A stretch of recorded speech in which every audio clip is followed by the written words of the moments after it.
Prabhupada, Prabhupada, Prabhupada, Jaya, Jaya Prabhupada.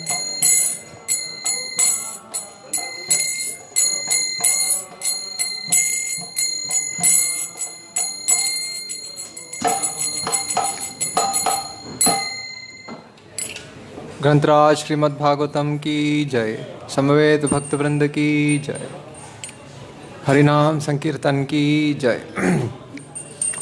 जय श्री श्री राधा गोकुलानंद भगवान की जय। ओम नमो भगवते वासुदेवाय।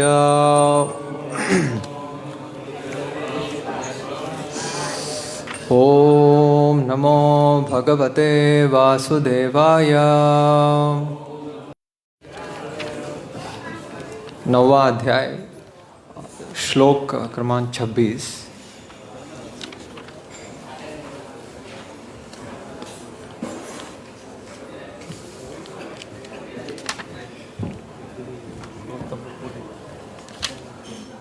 मैत्रेय उवाच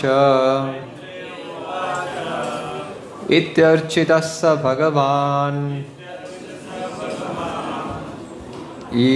ईदिष्यात्मनः पदम् इति दिश्यात्मनः पदम् बालस्य पश्यतो धाम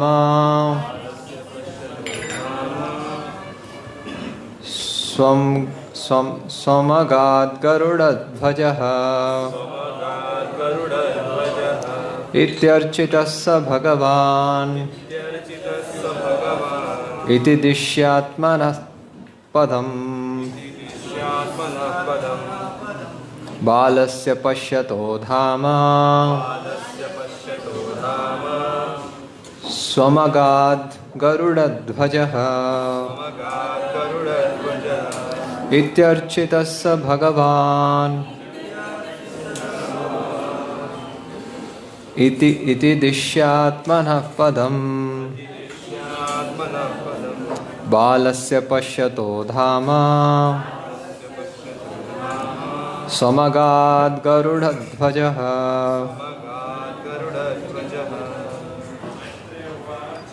मैत्रेय उवाच इत्यर्चितस्य भगवान् अतिदिश्यात्मनः पदम् बालस्य पश्यतो धाम स्वमगाद् गरुडध्वजः। मैत्रेय उवाच इत्यर्चितस्य भगवान् अतिदिश्यात्मनः पदम् बालस्य पश्यतो धाम स्वमगाद् गरुडध्वजः। शब्दार्थ। मैत्रेय उवाच इत्यर्चितस्य भगवान् अतिदिश्यात्मनः पदम् बालस्य पश्यतो धाम स्वमगाद् गरुडध्वजः। शब्दार्थ। मैत्रेय उवाच, मैत्रेय ऋषि ने आगे कहा, इति इस प्रकार, अर्चितः सम्मान एवं पूजित होकर, सह परमेश्वर भगवान अतिदिश्य प्रदान करके, आत्मनः अपना, पदम वासस्थान, बालस्य बालक को, पश्यतः देख रहे थे, धाम उनके धाम को स्वम अपनी आगात वे लौट गए। गरुड़ध्वजः भगवान विष्णु जिनकी गरुड़ जिनकी ध्वजा में गरुड़ का चिन्ह है। अनुवाद और तात्पर्य श्रील प्रभुपाद के द्वारा। अनुवाद। मैत्रेय मुनि ने कहा, बालक ध्रुव महाराज द्वारा पूजित तथा सम्मानित होकर और उन्हें अपना धाम देकर भगवान विष्णु गरुड़ की पीठ पर चढ़कर ध्रुव के देखते देखते अपने धाम को चले गए। तात्पर्य। इस श्लोक से प्रतीत होता है कि भगवान विष्णु ने ध्रुव महाराज को अपना रहने वाला धाम दे दिया।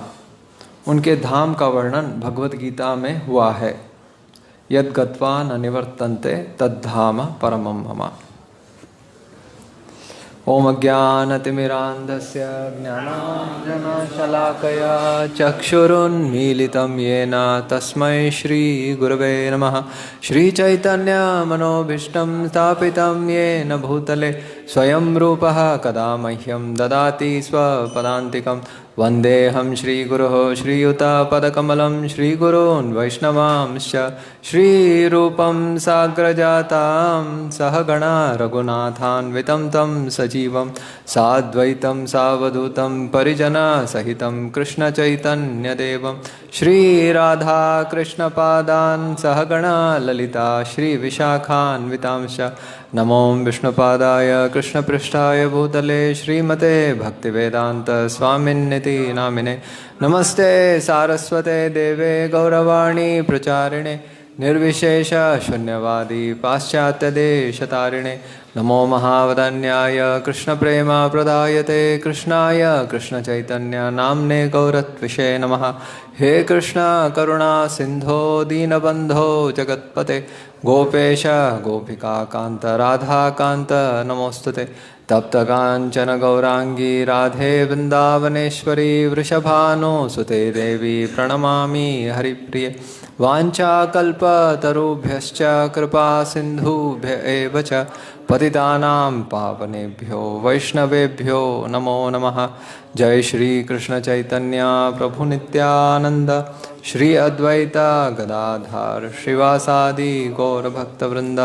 हरे कृष्णा कृष्णा कृष्णा हरे हरे हरे राम राम राम हरे हरे कृष्णा। तो ध्रुव महाराज का प्रसंग चल रहा है। तो भगवान ध्रुव महाराज के तपस्या से प्रसन्न होकर ध्रुव महाराज को दर्शन देने के लिए आए। तो उसके बाद ध्रुव महाराज प्रार्थना अर्पण किए। उसके बाद भगवान प्रसन्न होकर ध्रुव महाराज को वरदान दिए। तो उसके बाद अभी ये उसके बाद का श्लोक आज का है। तो ध्रुव महाराज बहुत शर्मिंदा का भाव उनके मन में हो रहा है और पश्चाताप का भाव उनके मन में हो रहा है, क्योंकि जैसे ही भगवान ध्रुव महाराज से प्रार्थना सुने तो उसके बाद ध्रुव महाराज को वरदान दिए भगवान। तो क्या वरदान था? उन्होंने बोला कि आपको ध्रुव लोक मिलेगा, जो आप इच्छा किए थे, भौतिक इच्छा, तो उसको मैं पूर्ण करूँगा, और आपके विमाता का मृत्यु होगा और आपका भाई का भी मृत्यु होगा। तो ध्रुव महाराज को ऐसे लग रहा है कि जो भी मेरे हृदय में अनर्थ है तो उसको निकाल के भगवान मुझे बाहर दिखा रहे हैं। तो मेरे हृदय में दो अनर्थ थे, एक भौतिक इच्छा और ईर्ष्या। तो भौतिक इच्छा क्या था? ब्रह्मा जी से भी ज़्यादा पोजीशन चाहिए, तो वो पोजीशन मुझे दे रहे भगवान। और मुझे ईर्ष्या था मेरे भाई के प्रति, तो वो ईर्ष्या को भी दिखा रहे मेरे को, भगवान मुझे दिखाकर वो इच्छा को पूर्ण कर रहे। तो बहुत पश्चाताप और शर्मिंदा का भाव ध्रुव महाराज के मन में चल रहा है। तो ध्रुव महाराज ऐसे सोच रहे, जब प्रार्थना अर्पण करते हैं कि भक्ति मुहु प्रहवताम त्वयि में प्रसंगो। तो भगवान सोच रहे रहेंगे कि मैं नाटक कर रहा हूँ, हाँ, मेरे हृदय में तो भौतिक इच्छा है, लेकिन मैं भक्तों का संग और आपका कथा का जो आशीर्वाद वो मैं मांग रहा हूँ। भगवान सोचते रहेंगे कि ये ऊपर ऊपर से ये इच्छा को मांग रहा है, लेकिन वास्तव में इसका इच्छा है कि इसको बहुत बड़ा ऊंचा पोजीशन चाहिए और इसका भाई के प्रति बहुत द्वेष भावना ये रखता है।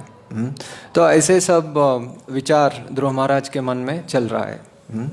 तो उसके बाद इस श्लोक में भगवान ध्रुव महाराज को आशीर्वचन देकर वापस अपने धाम गरुड़ के ऊपर सवार होकर चले गए। तो वही इस श्लोक में वर्णन है। तो बहुत ज़्यादा कुछ इस श्लोक में वर्णन नहीं है, इसलिए मैं सोचा कि ध्रुव महाराज के प्रार्थना जो भी है, तो 12 प्रार्थना है, तो उसको संक्षिप्त में थोड़ा बहुत चर्चा करने का प्रयास करूँगा। तो पहला ध्रुव महाराज का प्रार्थना है, योऽन्तः प्रविश्य मम वाचम इमं प्रसुप्तम संजीवयत्यखिल शक्तिधर स्वधाम्ना अन्यांश्च हस्तचरण श्रवण त्वगादीन् प्राणान् नमो भगवते पुरुषाय तुभ्यम। तो ध्रुव महाराज पहले प्रार्थना में वो कह रहे हैं कि योऽन्तः प्रविश्य मम वाचम इमं प्रसुप्तम, जो मेरा वचन है उसको आप संजीवत कर दिया है। जो मेरे इंद्रिया है अब तक मरे हुए थे, अभी जब आपने आपका शंख से मेरे कपोल को लगाया तो उसके बाद मेरा सारे इंद्रिया बहुत चार्ज हो गए हैं और मैं बहुत कुछ क्रियाशील हो गया हूँ। इसलिए मैं बहुत आपके प्रति आभार हूँ। जैसे कि हम देखते हैं कि एक कोई भी घर में ट्यूबलाइट रहता है, फैन रहता है, एसी रहता है, बहुत कुछ रहता है, लेकिन वहाँ पे इलेक्ट्रिसिटी नहीं है तो सारे चीज़ मृत जैसे है। जब इलेक्ट्रिसिटी आता है उसके अंदर तो जान आता है उसमें। तो उसी तरह से हमारे सारा इंद्रिया मृत के समान है। जब भगवान उस इंद्रियों को उस इंद्रियों में शक्ति देंगे तभी ये इंद्रिया काम करने लगते हैं। इसीलिए यहाँ पे कहा गया है, ध्रुव महाराज कह रहे हैं, अखिल शक्ति धरः। तो 2 प्रकार के इंद्रिया है, ज्ञानेंद्रिया और कर्मेंद्रिया। तो ज्ञानेंद्रिया से हम आँख से देख सकते हैं, कान से सुन सकते हैं, नाक से सूंघ सकते हैं। तो ये सूंघने का किसी का आँख में शक्ति नहीं रहता है देखने का। तो ये सब शक्ति भगवान ही देते हैं। सारे जगत में जो भी जीवात्मा है, 84 लाख जीवात्मा, तो उन सभी के इंद्रियों में देखने का, सूंघने का, काम करने का शक्ति भगवान ही दे रहे हैं। तो इसीलिए अखिल शक्ति धरः, सारे जीवात्माओं का अखिल शक्ति को धारण करने वाले भगवान है। ऐसे ध्रुव महाराज भगवान को प्रार्थना अर्पण कर रहे हैं। तो इससे जो ध्रुव महाराज जब भगवान शंख को छुए उनके गाल को, तो वो चेंज को वो महसूस कर रहे हैं। तो उससे पहले उनके इंद्रिया सोए हुए थे, ऐसे वो सोच रहे हैं। अभी वो इंद्रिया जागृत हो गए हैं। तो कोई कह सकता है पहले भी जागृत थे, अभी भी जागृत है, लेकिन पहले वो इंद्रिया भौतिक रूप का, भौतिक रस का आस्वादन कर रहे थे। अभी जो इंद्रियों का सृष्टि हुआ है उसी के लिए वो कार्य में लग रहा है। ऐसे ध्रुव महाराज को अनुभव हो रहा है। तो एक कन्नड़ में एक भजन है, शायद पुरंदरदास या कनकदास लिखे हैं। तो उस भजन में वो कहते हैं कि यदि इंद्रियां भगवान के सेवा में नहीं लग रहे हैं, वो सब मृत है। तो कहते हैं कि अंतरंगदोड़ो हरिय काणदव हुट्टू कुरुडनो संतर हरिकृष्ण वार्ते ಕೇಳದವ ಜಡಮತೀಕಿ ಹುಡನೋ ಹರುಷದಿಂದಲಿ ನರ ಹರಿಯ ಪೂಜೆಯ ಮಾಡದವನ ಕೈ ಮುರಿದವನೋ। ऐसे आगे वो भजन जाता है। जो बहुत उत्साह से नरहरि का पूजा नहीं करता है उसका हाथ टूटा है। जो भगवान के सामने नाचते नहीं है तो उसका पैर टूटा है। जो अंतरंगदोड़ो हरिय काणदव, जो हृदय में भगवान का साक्षात्कार नहीं किया है, तो आँख से भगवान को नहीं देख रहा है, तो वो हुट्टू कुरुडनो, वो अंधा है। संतर हरि कीर्त वार्ते केड़दवा जड़मति किवड़म, जो भगवान के भक्तों का जो वचन को वो नहीं सुनता है तो वो जड़ है, बहुत लेजी है ऐसे। तो ऐसे बहुत सारे चीज़ों से उस भजन में कहा गया है। तो उसी एक श्रृंखला शुकदेव गोस्वामी भी उसी श्रृंखला को कहते हैं। तो दूसरा स्कंद में इसके बारे में वर्णन है। तो दूसरा स्कंद 3 अध्याय 20वां श्लोक से 4-5 श्लोक से शौनक आदि ऋषि ये श्लोकों को गाते हैं। तो ये बहुत फेमस श्लोक है। तो इसको संक्षिप्त में थोड़ा बहुत इस श्लोक में कहा गया है कि बिलेबतोर क्रम विक्रमान ये न शृण्वत कर्णपुटे नरस्य जिह्वा सती दार्दुरिके वसूत न चोपगायत्युर्गाय गाथा। तो इस श्लोक में कहा गया है कि जो कान भगवान के गुणगान नहीं सुनता है वो सांप के बिल्व की तरह है। और जो जिह्वा भगवान का गुणगान नहीं करता है, बहुत जोर से भगवान का गुणगौरव नहीं करता है, तो वो जिह्वा जो मेंढक का जिह्वा के जैसा है। तो ऐसे इस श्लोक में कहते हैं। उसके बाद आगे के श्लोक में कहते हैं भारत परम पट्ट किरीट जुष्टम अप्युत्तमंगम न निमेन मुकुंदम शावो करो न कुरुते सपर्याम हरेर लसत कंचन कंकणौ वा। तो किसी के हाथ में कंचन कंकण मतलब बहुत सोने का आभरण आभूषण सब रह सकते हैं। यदि वो हाथ भगवान के सेवा में नहीं लगते हैं तो वो मृत हाथ के समान है। और भार परम पट्ट किरीट जुष्टम, हालांकि एक व्यक्ति के सर पे किरीट हो सकता है, लेकिन वो किरीट यदि भगवान के सामने झुकता नहीं है तो वो केवल भार है। ऐसे शौनकादि ऋषि कहते हैं। और आगे कहते हैं बर्हायिते ते नयने नराणाम लिंगानि विष्णु न निरीक्षतो ये।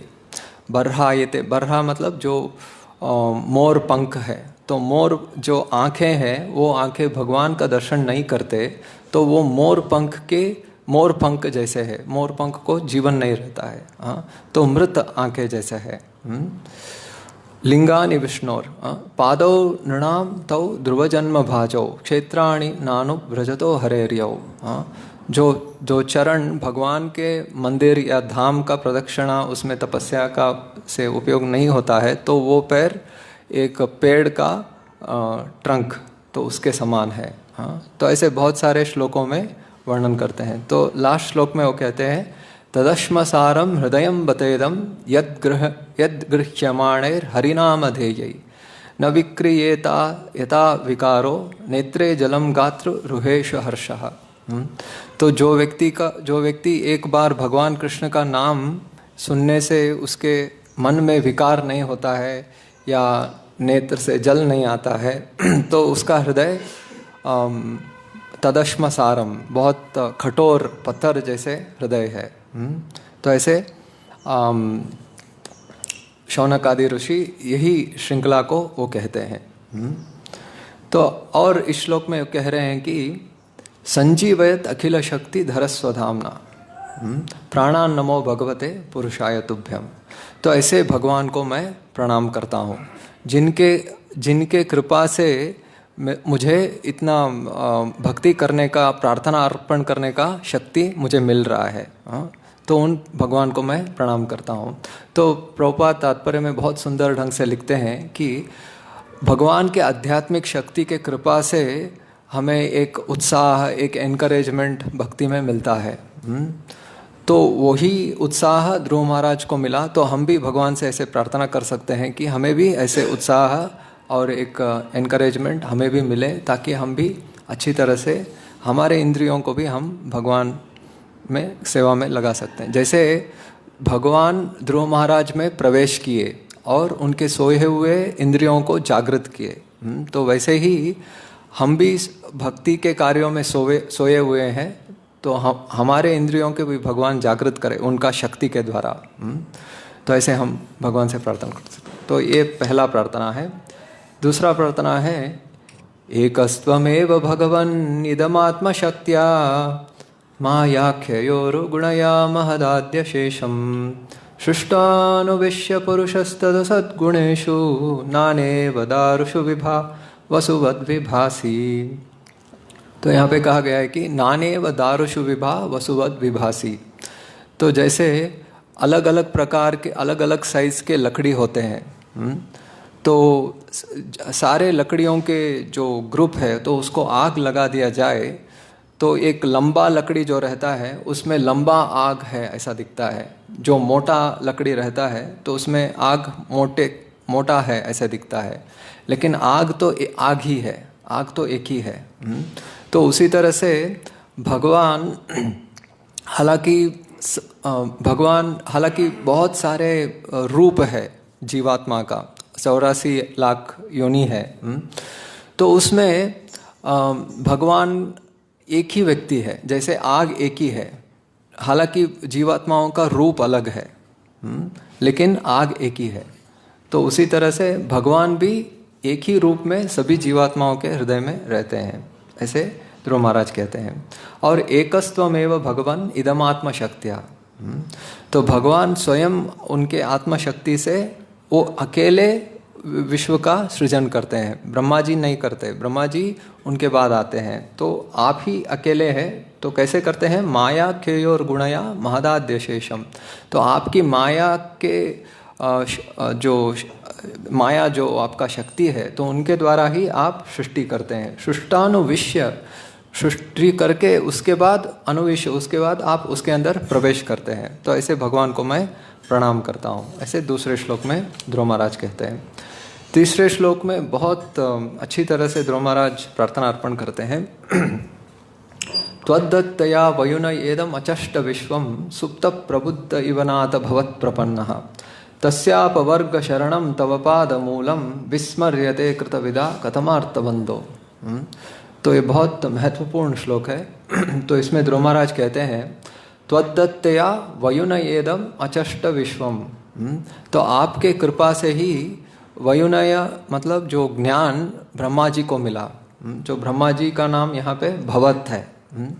जो ब्रह्मा जी को जब दूसरा स्कंद में इसके बारे में वर्णन है, जब ब्रह्मा जी का जन्म हुआ तो ब्रह्मा जी भगवान के कमल, जो भगवान के नाभि से कमल का जन्म हुआ तो उसके ऊपर ब्रह्मा जी का जन्म हुआ। तो ब्रह्मा जी के जन्म के बाद ब्रह्मा जी ऊपर से नीचे वो ढूंढ रहे थे, कुछ नहीं उनको दिख रहा था, केवल एक कमल का दंडी था तो उसके ऊपर वो बैठे थे और कमल के दंडी को पकड़ के नीचे चले गए और ऊपर आए तो उनको कुछ भी समझ में नहीं आ रहा था क्या हो रहा है।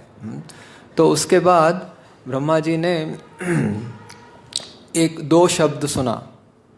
तो क्या सुना, क्या शब्द सुना आपको पता है? तप। तप तप, ऐसे 2 बार शब्द को सुना। तो उसके बाद ब्रह्मा जी तपस्या करने लगे। तो तपस्या करने के बाद जब भगवान प्रसन्न हुए तो उसके बाद ब्रह्मा जी को इस विश्व का दर्शन कराए, अचष्ट विश्वम इसीलिए यहाँ पे कहा गया है। तो इस विश्व का दर्शन कराए कि कैसे इस यहाँ पे सृष्टि आपको करना है, सब ज्ञान भगवान ने दिया और आध्यात्मिक जगत का भी दर्शन कराए। भगवान ने ब्रह्मा जी को हाथ मिलाए और हाथ पकड़कर अपने भगवत धाम का जो दर्शन ब्रह्मा जी को कराए। तो सुप्त प्रबुद्ध इवनाथ, हालांकि ब्रह्मा जी ऐसे लग रहा था मैं सोया हुआ हूँ, फिर भी वो उनको जागृत करके ब्रह्मा जी को सारा ज्ञान भगवान ने दिया। तो ये पहले 2 पंक्ति में कहा गया है। अगले पंक्ति में कहा गया है विस्मर्यते कृतविदा कथमार्थ बंधो। तो जो तस्यापवर्ग शरणम तव पाद मूलम, जो अपवर्ग के मार्ग में चल रहे हैं तो उनके लिए आप ही शरण है। तो आपको कैसे हम भूल सकते हैं? विस्मर्यते कृतविदा। तो वास्तव में भगवान की कृपा से ही बहुत कुछ हमारे जीवन में होता है, लेकिन फिर भी हम भगवान को भूल जाते हैं। तो एक घर में मैं गया था तो वहाँ पे बाथरूम में 2 हीटर था, एक सोलार हीटर था और एक नॉर्मल इलेक्ट्रिक हीटर था। तो मैं उनको पूछा ये इलेक्ट्रिक हीटर का कैसे करंट से वो सब होता है, उसका करंट बिल भरना पड़ता है, ऐसे वो बोल रहे थे। और एक सोलार हीटर है वो फ्री है बोल रहे थे। वो फ्री, सोलार एनर्जी फ्री है तो ऐसे ही आ जाता है। ऐसे वो बोल रहे थे। तो मैं सोच रहा था कि यदि वो हीटर का इलेक्ट्रिसिटी बिल वो नहीं भरेंगे तो इलेक्ट्रिसिटी कट कर देंगे ना। तो उसी तरह से मैं उनको बोला कि सोलार एनर्जी भी फ्री नहीं है। यदि आप सोलार एनर्जी का बिल नहीं भरेंगे तो भगवान यदि बोलेंगे मैं कट कर दूंगा सोलार एनर्जी को, तो आप क्या करेंगे? तो भगवान इतने कृपालु है, वो सोलार एनर्जी को कट नहीं करते हैं। तो सोलार एनर्जी से उनका हीटर चलता है। केवल हीटर नहीं, जो भी हम हमारे प्लेट में देखते हैं तो वो सब सोलार एनर्जी के कारण, सूर्य के कारण ही है। तो यदि सूर्य नहीं होता तो कुछ भी हमें नहीं मिलता। कुछ भी धान्य नहीं मिलता, फल नहीं मिलता, तो कुछ भी नहीं मिलता। तो कितना हम भगवान के प्रति कृतज्ञ होना चाहिए। तो इसीलिए यहाँ पे कहा गया है कृतविदा कथमार्थ बंधो विस्मर्यते, कैसे हम आपको भूल सकते हैं। तो जो वास्तविक भक्त रहते हैं तो वो कभी भी भगवान से ऐसे वो प्रार्थना करते हैं कि मैं बहुत थोड़ा भक्ति किया लेकिन आप मुझे बहुत दे रहे हो, मैं बहुत आभार हूँ आपके प्रति। लेकिन जो सुपरफिशियल भक्त रहते हैं तो वो कहते हैं कि मैं इतना किया आप क्या दिया, मैं इतना भक्ति किया आप क्या दिया मुझे, ऐसे बोलते हैं। तो इस श्लोक से हम सोच सकते हैं कि दो प्रकार के दृष्टि यदि भक्त में रहा, एक दृष्टि भौतिक दृष्टि रहा तो कभी भी भगवान से याचना प्रार्थना करेगा लेकिन संतुष्ट नहीं होता है वो, कितना भी भगवान दे। जैसे एक कहावत है कि कितना भी रात को कितना भी अच्छा बारिश हो, किसान सुबह उठ के सोचता है और थोड़ा ज़्यादा बारिश होना था तो अच्छा होता था, हरा भरा होता था। या कितना भी अच्छा प्रमोशन मिल जाए, पैसे मिल जाए, और थोड़ा ज़्यादा मिलना था, ऐसे सोचते हैं। क्योंकि भौतिक दृष्टि उनका रहता है। यदि हमारा दृष्टि आध्यात्मिक हो जाए तो हम भगवान से ऐसे प्रार्थना करेंगे कि आपने मुझे बहुत दिया, मैं इसके लिए योग्य नहीं था, तो आपका कृपा के कारण ही ये सब, कॉजलेस मर्सी, आपको कृपा मेरे पर देना ही है ऐसे नहीं है। भगवान का कृपा कॉजलेस रहता है। जैसे कि एक इसके बारे में मैं पहले कहा था, जैसे कि कोई व्यक्ति कुछ एग्ज़ाम में कुछ आंसर लिख रहा है और वो आंसर उसको पता ही नहीं है, उस क्वेश्चन का आंसर उसको पता ही नहीं, ऐसे कुछ तो लिखा है, कुछ तो इधर का उधर का कुछ भी लिखा है। तो जब एग्जामिनर पेपर करेक्ट करेगा तो उसको वो हंसेगा और पता चल जाएगा कि एक गलत जवाब है, तो इसको 0 मार्क्स देना चाहिए। फिर भी वो सोचेगा कि इतना प्रयास करके लिखा है तो कृपा ग्रेस मार्क्स वो दे देगा, वो दिया तो वो दे सकता है। तो इसी तरह से हमारा भक्ति भी ऐसे ही है। जैसे ही हम वो व्यक्ति जो प्रश्न का उत्तर वो लिख रहा है तो वैसे ही हमारा भक्ति है। तो भगवान कृष्ण का नाम तो आध्यात्मिक है, हमारा जिह्वा तो भौतिक है, और हम योग्य नहीं है भगवान कृष्ण का नाम लेने के लिए। फिर भी भगवान कृपा करके हमें कुछ जय श्री श्री राधा कुकलानंद की जय, तो कृपा करके हमें कुछ उत्साह, कुछ प्रेरणा भक्ति में देते हैं। इसीलिए हम बहुत कृतज्ञ भगवान के प्रति होना चाहिए।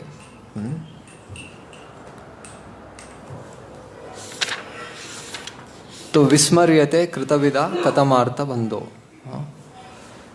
तो इसके बारे में इस श्लोक में कहा गया है। तो आगे के श्लोक में ध्रुव महाराज कहते हैं, नूनम विमुष्ट मतयस्तव माययाते ये त्वां भवाप्यय विमोक्षणम अन्य हेतो अर्चन्ति कल्पकतरुं कुनपोपभोग्यम इच्छन्ति यत्स्पर्शजम निरयेपि नृणाम्।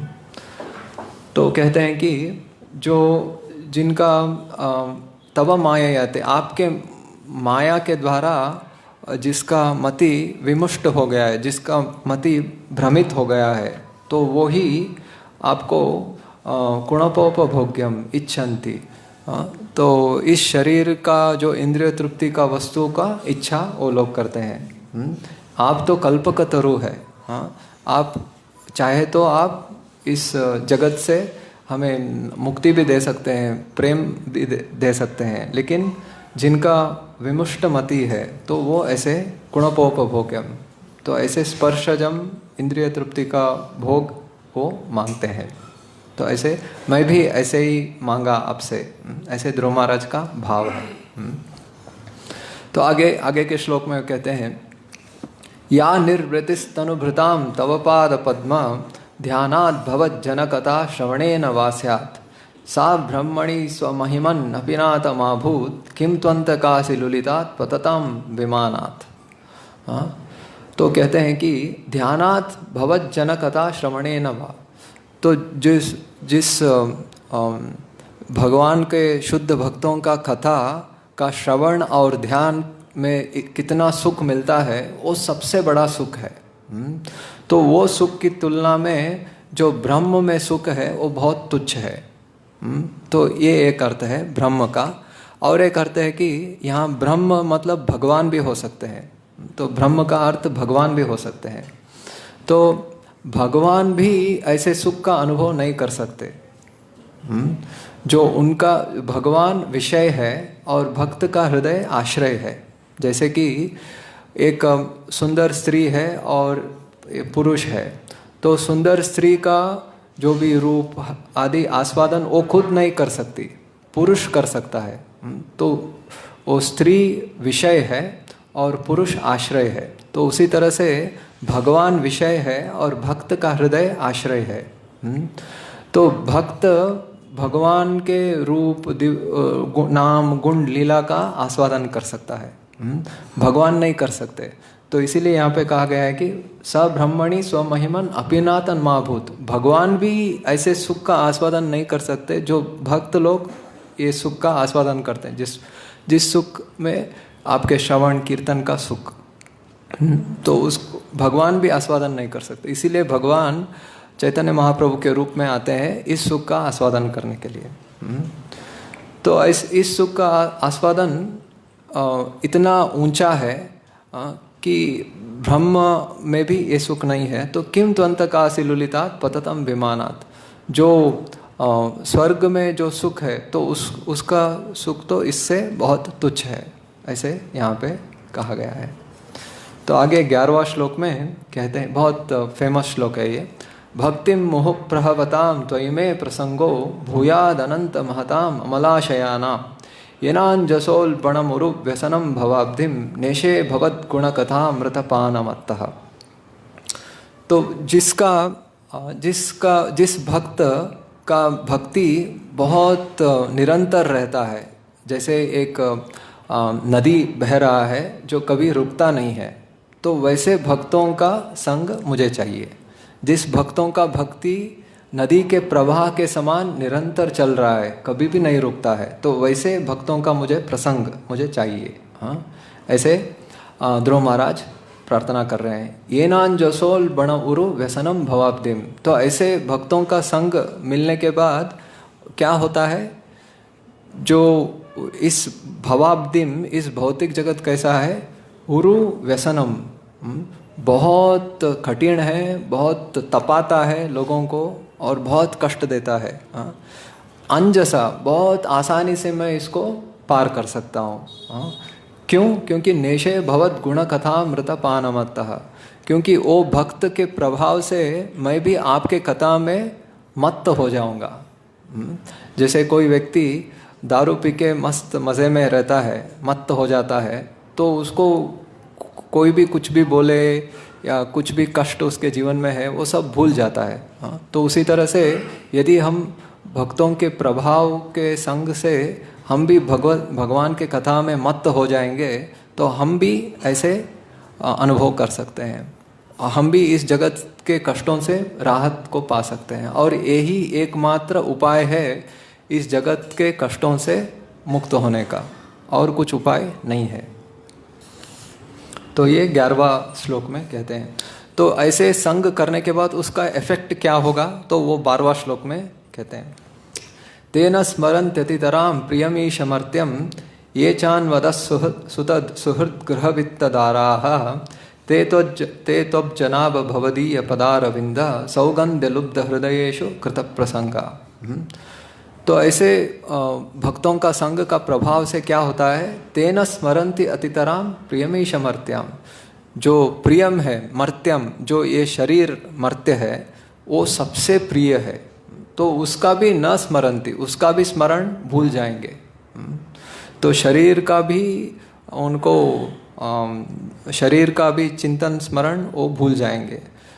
और सुतत सुहृद गृह वित्तदार, इसका क्या कहना, तो सुत जो पुत्र परिवार इससे भी ज़्यादा प्रिय हम खुद को शरीर रहता है, तो उसको भी वो भूल जाएंगे जो आपका भक्तों का ऐसे संग करता है।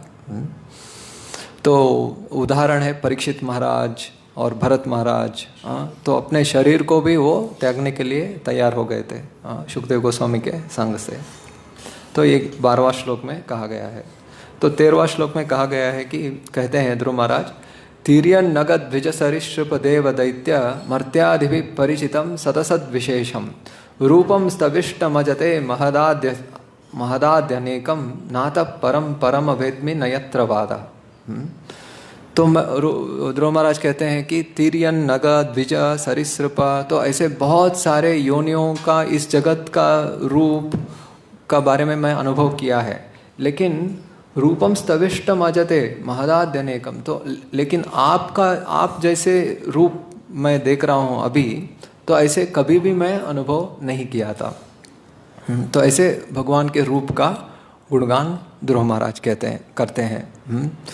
तो भगवद गीता में भी कहा गया है कि यम लब्ध्वा चापरम लाभम मन्यते नाधिकम ततः यस्मिन् सितो न दुःखेन गुरुणापि विचाल्यते। तो जो व्यक्ति यम लब्ध्वा चापरम लाभम मन्यते नाधिकम ततः, ऐसे जो आध्यात्मिक अनुभव एक व्यक्ति के हृदय में आएगा तो वो सोचता है कि इससे ऊपर और कुछ नहीं है, यही सब कुछ है। तो उसके मन में एक ड्युअलिटी नहीं रहता है, वहाँ पे भी कुछ है, वहाँ पे भी मुझे प्रयास करना है, भौतिक जीवन में भी कुछ सुख है, उसमें भी मुझे प्रयास करना है, ऐसे द्वंद्व मोह से वो विमुक्त हो जाता है। तो ऐसे ध्रुव महाराज का अनुभव भगवान के रूप के प्रति हो रहा था। तो वही इस श्लोक में कह रहे हैं। तो आगे के श्लोक में वो कहते हैं, कल्पांत एतदखिलं जठरेण गृह्णन् शेते पुमान् स्वदृगनन्त सकस्तदङ्के यन्नाभिसिन्धुरुह कंचन लोकपद्म गर्भे द्विमान् भगवते प्रणतोस्मि तस्मै। तो हर एक कल्प के अंत में सिर्फ एक ब्रह्मांड का प्रलय होता है, सारे ब्रह्मांड का नाश नहीं होता है, सिर्फ एक ब्रह्मांड का प्रलय होता है। तो अखिलम जठरेण गृह्णन्, भगवान उस पूरा ब्रह्मांड को अपने जठर में ग्रहण करके शेते पुमान सो जाते हैं, शेष के अंक में। तो ऐसे भगवान को मैं प्रणाम करता हूँ, ऐसे ध्रुव महाराज कह रहे हैं। तो 15वां श्लोक में वो कहते हैं, त्वं नित्य मुक्त परिशुद्ध विबुद्ध आत्मा कूटस्थ आदि पुरुषो भगवान त्र्यधीश यद्बुद्ध्यवस्थितम् अखंडितया स्वदृष्ट्या दृष्ट्वा स्थितौ अधिमक व्यतिरिक्त आसे। तो आप नित्य मुक्त है, परिशुद्ध है, विबुद्ध है, और आप आदि पुरुष है और तीनों लोकों के स्वामी है। तो ऐसे ध्रुव महाराज कह रहे हैं। तो हालांकि ये बहुत बोरिंग है, आप ऐसे आपको कथा वता नहीं है इसमें, फिर भी ये सुनने से हमारे लिए अच्छा है, ताकि हम भागवतम का वास्तविक लाभ हम उठा सकते हैं। तो यहाँ पे कह रहे हैं कि प्रार्थना सब बोरिंग रहता है हमेशा, लेकिन प्रार्थना में भी एक रस है। तो रोज हम ये प्रार्थना को भगवान के सामने गाना चाहिए, गाएंगे तो हमें बहुत लाभ मिल सकता है। क्योंकि ध्रुव महाराज का प्रार्थना है, तो 64 अंग में प्रार्थना को अर्पण करना ये एक अंग है। तो ध्रुव महाराज यहाँ पे कह रहे हैं कि आप परिशुद्ध है और विबुद्ध है, तो हम लोग परिशुद्ध नहीं है, हमारे अंदर विषय का वासना रहता है, लेकिन भगवान ऐसे नहीं है। और आप आदि पुरुष है और त्रिधीश है, तीनों लोकों का स्वामी है। तो ऐसे भगवान का और जीव में क्या अंतर है, तो इस श्लोक में ध्रुव महाराज कह रहे हैं। तो आगे के श्लोक में वो कहते हैं, यस्मिन् विरुद्ध गतयो ह्यनिशं पतन्ति विद्यादयो विविध शक्तय आनुपूर्यात् तद्ब्रह्म विश्व भवमेकम अनंत माध्यम आनंद मात्रम विकारम अहम प्रपत्ते। तो जिनमें विरुद्ध गति है, जैसे कि दो प्रकार के चीज़ भगवान से आते हैं, सूर्य चंद्र। सूर्य बहुत ताप देता है, चंद्र शीतलता प्रदान करता है। ऐसे दोनों विरुद्ध गति आपसे ही आते हैं। ऐसे बहुत सारे एक उदाहरण है, ऐसे बहुत सारे उदाहरण हैं जिसमें बहुत सारे ऐसे विरुद्ध चीज़ भगवान से उत्पन्न होता है। तो ऐसे ही आपसे ही ये सब उत्पन्न होता है। विद्यादयो विविध शक्तया आनुपूर्यात्, तो आपसे ही विद्या और अविद्या दोनों आता है। तो ये भी विरुद्ध है, अज्ञान और अज्ञान। तो यही चीज़ चतुश्लोकी भागवतम में भी कहा गया है, ऋतेर्थम यत् प्रतीयेत न प्रतीयेत चात्मनि तम विद्यादात्मनो मायाम यथा भासा तो तमः। तो ऐसे चतुश्लोकी भागवतम में भी इसी प्रकार से कहा गया है। तो तद ब्रह्म विश्व भवम एकम अनंत माध्यम आनंद मात्रम अविकारम अहम प्रपद्ये। तो आप आनंद मात्र, आपके अंदर केवल आनंद ही आनंद है, तो उस ऐसे भगवान को मैं प्रणाम करता हूँ। तो अंतिम श्लोक है, सत्याशिषो हि भगवं स्तवपाद पद्मा आशिष्टतानुभजता पुरुषार्थ मूर्ते अप्येव मर्य भगवान परिपाति दीनान वाश्रेव वत्सकम अनुग्रह का तरोस्मान।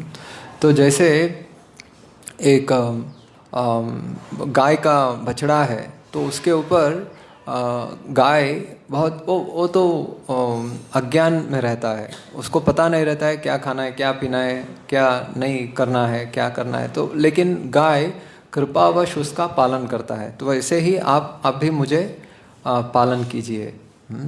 तो ऐसे ध्रुव महाराज प्रार्थना को अर्पण करते हैं। हरे कृष्णा कृष्णा कृष्णा हरे हरे, हरे राम राम। जय श्रील प्रभुपाद की जय। किसी का कुछ प्रश्न पूछना है तो पूछ सकते हैं, कुछ बोलना है तो बोल सकते हैं। प्रभु जी, प्रवचन में हम सुनते कि भगवान निर्विकार है, तो इसको हम कैसे समझें? इस प्रवचन से संबंधित कुछ है तो पूछिए। भगवान निर्विकार है, तो भगवान का रूप भी है और उनका ब्रह्मन रूप है जिसमें उनका आकार नहीं है, वो भी है, वो भी सत्य है। लेकिन भगवान को ऐसे निंदा करना नहीं चाहिए कि भगवान ये मूर्ति रूप नहीं है, तो ये मायावाद तत्व हो जाएगा। जो ब्रह्म में कोई व्यक्ति, उसमें भी उपासना करते हैं कोई लोग, ब्रह्मवादी कहते हैं उनको। हरे कृष्ण।